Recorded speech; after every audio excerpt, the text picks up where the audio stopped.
Alright, first off, I wanted to show a really juicy example of this offlane pull from last night's DAC.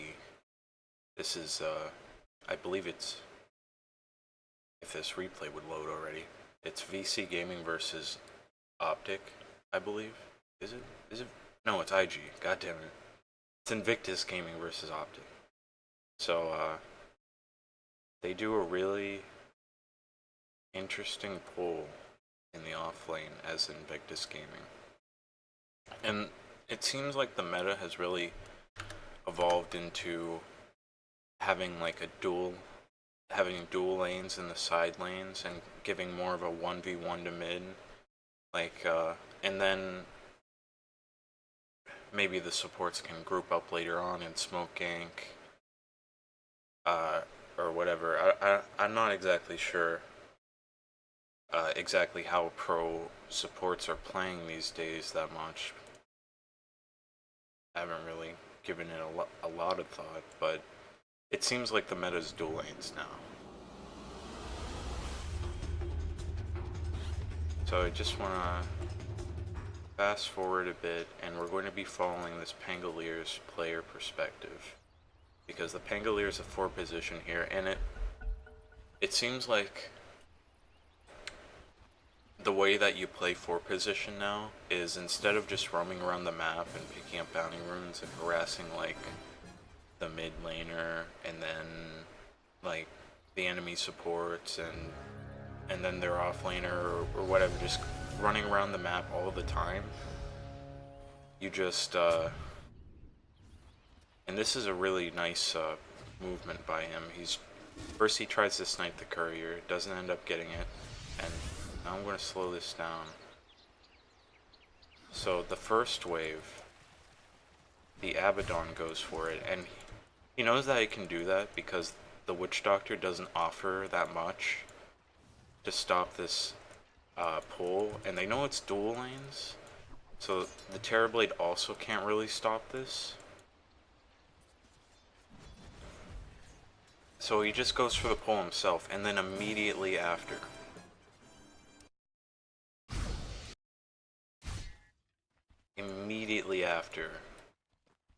the Pangolier goes for the pull. So as the offlaner yourself, you don't really want to be going for the pull unless it's 100% safe. You don't want to trade your life for that pull. It's okay to trade like maybe even up to like 3 tangos to get this pull off, but it's not alright to trade your life for it. This is where the 4 position comes in. The 4 position basically just pulls the fucking offlane and harasses the support. The offlaner hits creeps till he's strong enough to harass the carry and assist in harassing down the support as well.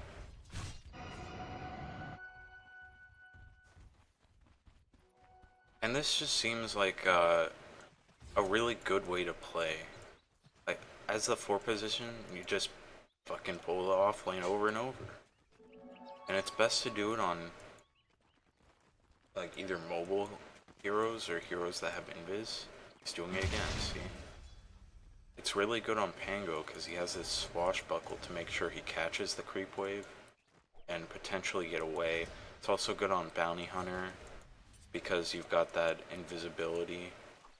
What you can do on Bounty Hunter is you come here, you pull the wave until the second wave spawns, and you pull the first wave into the second wave to create a double wave that's going at the same time, marching down the lane.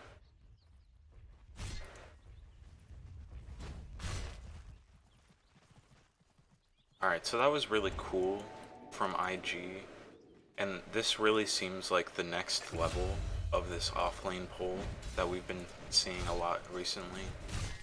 Just constant offlane pulls instead of just doing it maybe like one time at the start. Alright, so that's all I wanted to show you from that replay. So when you want to do this offlane pull, I'm starting to think you want to do it like in every single game. like every single lane, every single game. Just have your 4 position and your 3 position in the same lane, and just have the 4 constantly pull the wave and harass the support, etc., etc. But you don't want to go for the pull if they're really hard line trying to stop it and they're going to kill you for it. It's probably not worth it to die for it. It could be like if they're able to successfully stop you from getting the pull off and they kill you, then it's not worth it at all. That's just feeding. But if you're able to create a double wave, it might actually be worth dying for it. As a 4 position. As an offlaner, I'm not sure if it's ever okay to die for it. I'm not sure. Especially in this dual lane meta. So, oh, also if you're dying to do this offlane pull and their carry's getting involved and he's actually missing CS and his tower's taking damage because he comes over and tries to kill you, then it's totally worth it. Completely worth it, because whatever you get, unless he gets first blood off of it, it's not going to be more gold, especially if he doesn't get the last hit on the kill. It's not going to be more gold than just hitting the first couple waves.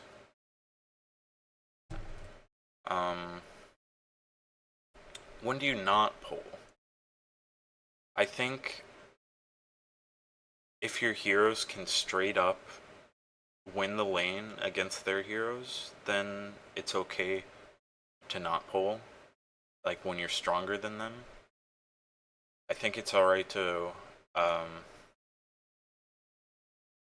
not pull if you have strong wave clear and the enemy can't really tank creeps.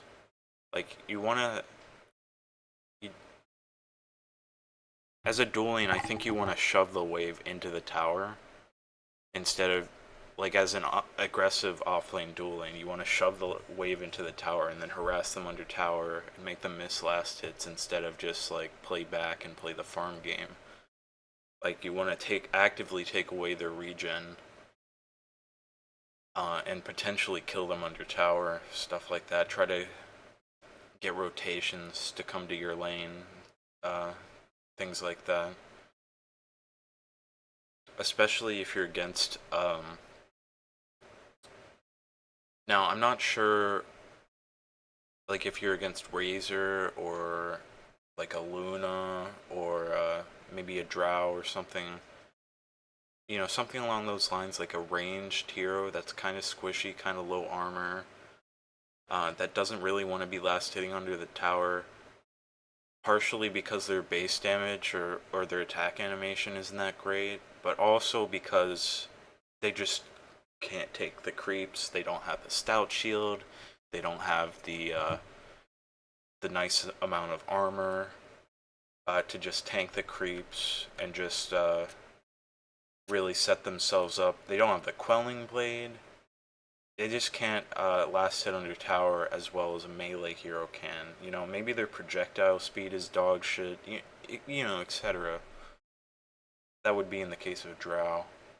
So the next thing I wanted to show you was the way 4 position players in pubs will do the offlane pull. What? Okay, it's opening now.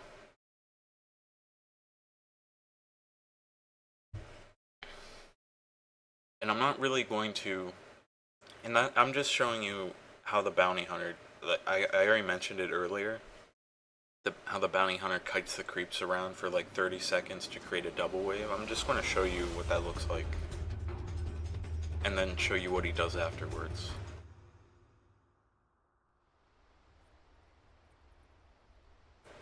And this is really just doing this in your pubs will increase your win rate if you're a support player. Like if you're a 4 position player, a support player, whatever, you like to play bounty hunter, you like to play, I don't know, like Slardar, whatever the 4 position heroes are these days. Tusk, you don't really have to do it as Tusk because you can just shard block.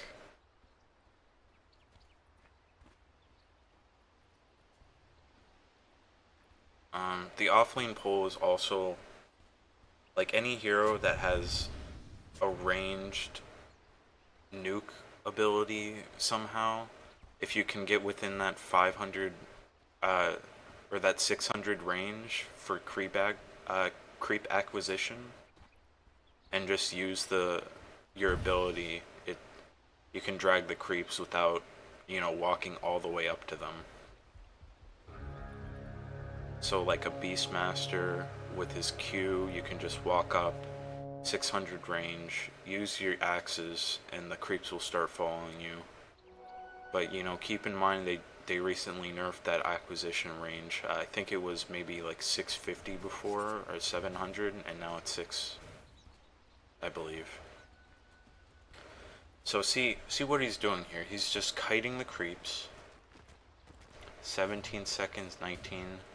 Just kiting them around, not taking damage from them. I mean, taking a bit of damage, but not too much. Then he creates the double wave, goes invis, and just walks away. And the impact that this is going to create is really going to have a ripple effect on this Underlord's game. And the Disruptor TP's down, tries to dumpster him a bit, who knows. So, look at this Razor right now. He only has 50 damage. His animation's pretty good. But now he's last hitting under tower as a 50 damage ranged hero. Misses the fucking range creep. Now he's got this double wave.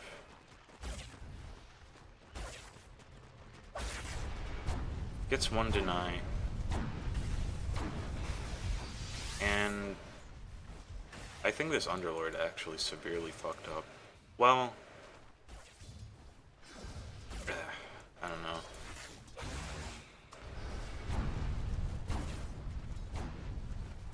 I guess it makes sense. Just to spam that. I don't know, I feel like he really put himself in a compromising position by doing that. He does have the salve. As long as he lives through this. Okay. I don't know, I feel like he could have easily just pulled all these fucking creeps behind the tower. I don't know. I'm kind of getting sidetracked here.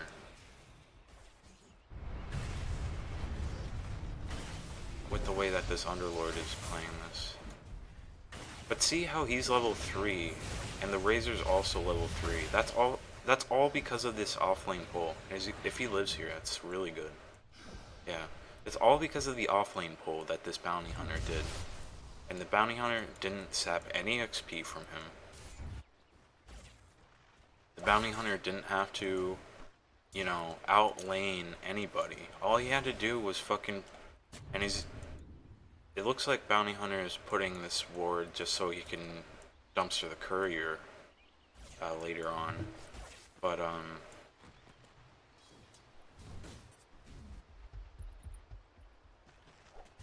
and this Underlord's actually... The wave's still pushing into his tower.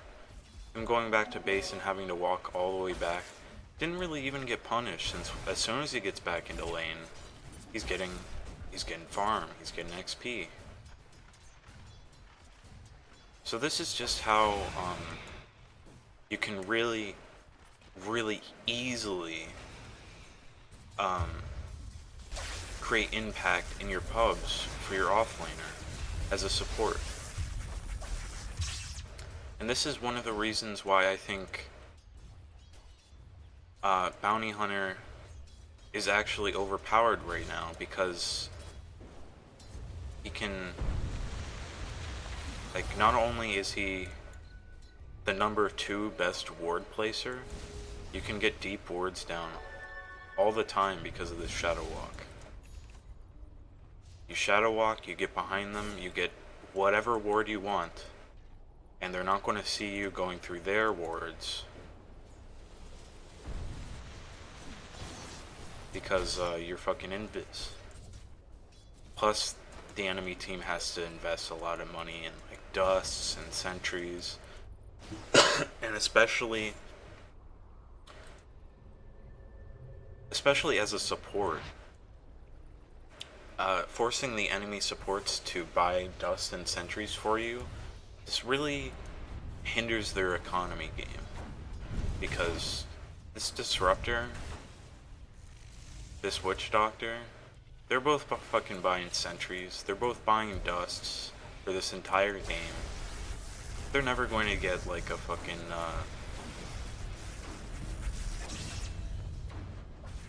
they're never going to get a fucking glimmer cape.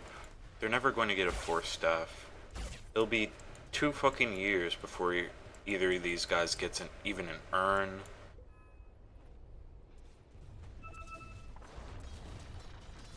And this is actually the wrong bounty hunter build. Maybe he skilled this just to get the kill, but look, now he's going to go for the courier. This is Kunkka's phase boots. High amount of impact. Has to hit the courier twice.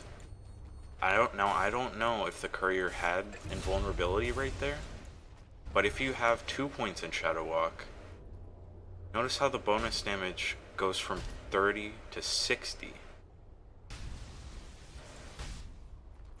And guess how much HP that courier was missing? Right around 20, I think. So you get level 3.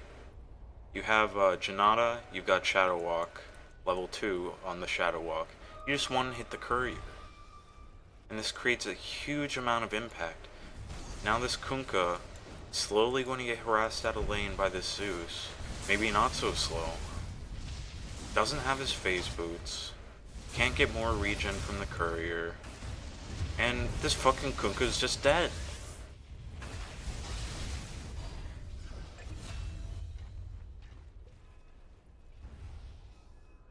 That's why Bounty Hunter, even though he's not good in lane, he's not good as a laning support at all. He can harass a little bit. Doesn't offer any damage really beyond like the utility of Orb of Venom. It's really this Shadow Walk and this 0-1-2 build that creates all the impact, and doing the offlane pull. He could have done the offlane pull a lot more. I feel like he meandered around mid lane a bit too much. Alright, that's enough for this. Now, I want to move on to when you should be doing the offlane pull yourself as an offlaner. And I've got an example of an offlaner who pulled the offlane himself. But I watched a bunch of this guy's replays, and he had his 4 position pulling his offlane like every single time. I don't know if he was calling for it or what. Or, you know, all the 4 positions at high levels are just on the page of the meta. It's probably the latter. But this guy never had to do the offlane pull himself. Not really. At level, you know, at 0 minutes when the creeps first spawn. Never had to do it himself. So I'm going to show you when you should do the offlane pull as an offlaner. You know, not at minute 0. And my example is right around 4 minutes and 20 seconds. So Doom, he's got boots. He's got he went wand rush, double regen, stout shield. Now he's got his finished his wand, got boots. And only now that he has boots is he going for this pull. He knows that there's nobody here. He knows that he can't really lane against OD. He can't run up to OD and fucking press Infernal Blade on him. He's just going to get, like, right-click down with Arcane Orb a bit. He's going to get, like, Astral Imprisoned. Can't really do that to OD. So he just goes for the offlane pull to ensure that he's not getting harassed down and that he's getting the full gold and full experience of the wave. And, you know, the conditions for this to be possible for him without dying, without possibly having to use his cooldowns, you know, what have you. And that was a terrible TP, I think. Whatever. He gets the full gold, gets the full experience, and, you know, he might be 2 levels down from OD, but if it weren't for the level 1 offlane pull from this Riki, and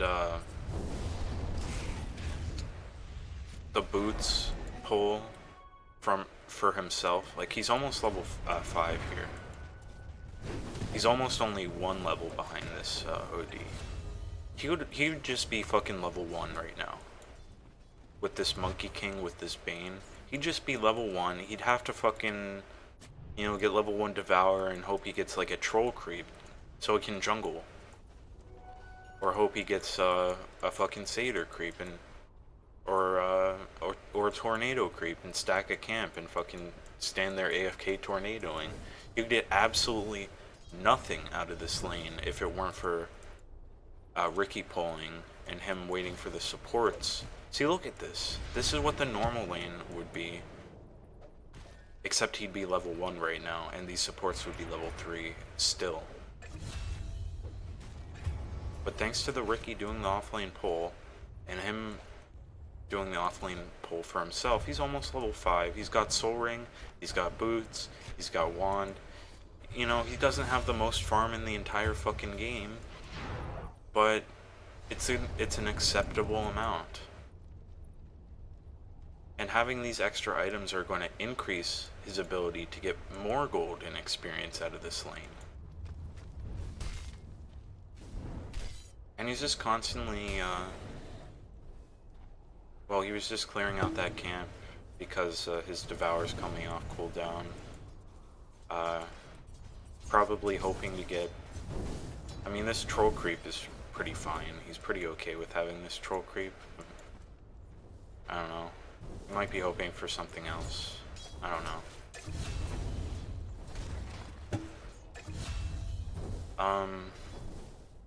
Yeah, so the next thing I wanted to show you was what you can do if your 4 position isn't pulling for you and you're, you know, just against everybody in the entire world as an offlaner.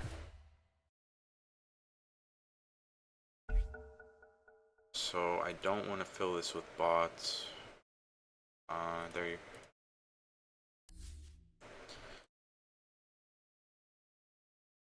And this is, you know, this is predicated on the fact that you already, well, you don't need a courier for this, but you pretty much need a ward to be able to do this. So the number 1 thing, just fucking buy boots. The number 2 is if you don't get pulled an observer ward, then buy it yourself. If you do get pulled an observer ward, buy a tango. So what you want to do with your ward, just walk immediately up, and it's going to be quite similar on Dire as well as on Radiant. Just immediately walk up here with your boots. On Dire, go in these trees. It's just important for you to get this ward down with no vision. And you want to be able to see, like, up here. Oh, I made a slight error here, but you want to be able to see like this. So put your ward like right there on Dire. And then you're just waiting for anybody who's here trying to scout you, place a ward, and back up immediately after you put the ward down. Don't let them see you backing up either. So once people start trying to stop trying to scout you over here, they're either going to just wait for the bounty rune, or they're going to come here and try to take your bounty rune. They might take this route up here. If they do, then you know, there's just not much you can do. But if they don't, what you can do is wait till nobody's able to see you here, and you just walk over here. Maybe you see them waiting for the bounty rune up here, and ignore what time it is. That's not important. And you just wait here, or wait right there, maybe. And you just go into the wave, and you time it correct. You gotta time it correctly. In order to do it, you can just watch your mini-map and see what your creeps are doing. Like, you can see the creeps here. Just watch your creeps and wait until they're like right ahead of this tower, and then walk into the wave. And then you can either walk back into the next wave with all of them and then TP to your tower, or if they don't have a lot of catch, you can go like this and go around and go behind your tower. But the most important part is, because you invested in these boots, don't die for this. And it's going to be very similar on Radiant. In fact, it's probably like even more effective on Radiant, just because you can more easily see, because this is more of a straight line compared to this. So it's easier for you to know if they're going to be here or not. And you actually do want this ward to be as deep as you can go. So like, if it's possible for you to get this ward like over here, you should do it.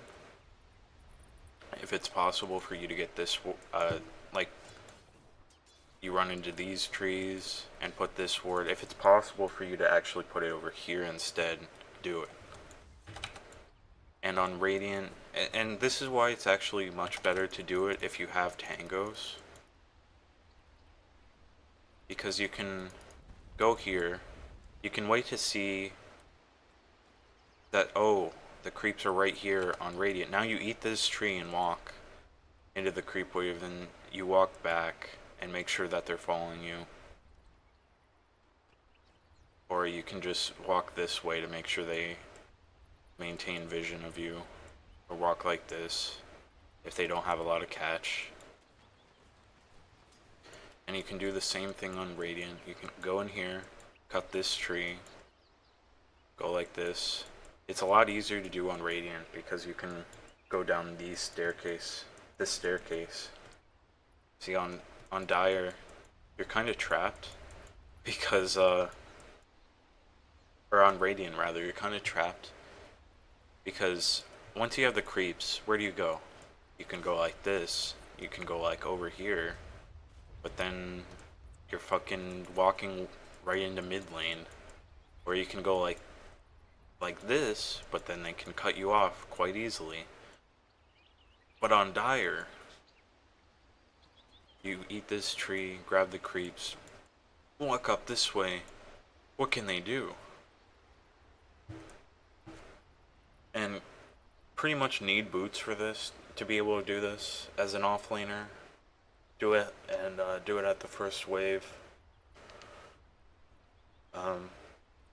It's pretty good on Doom since you can just level Scorched Earth level 1, and then if they actually do go for you, you're running at 387, and you can probably get away.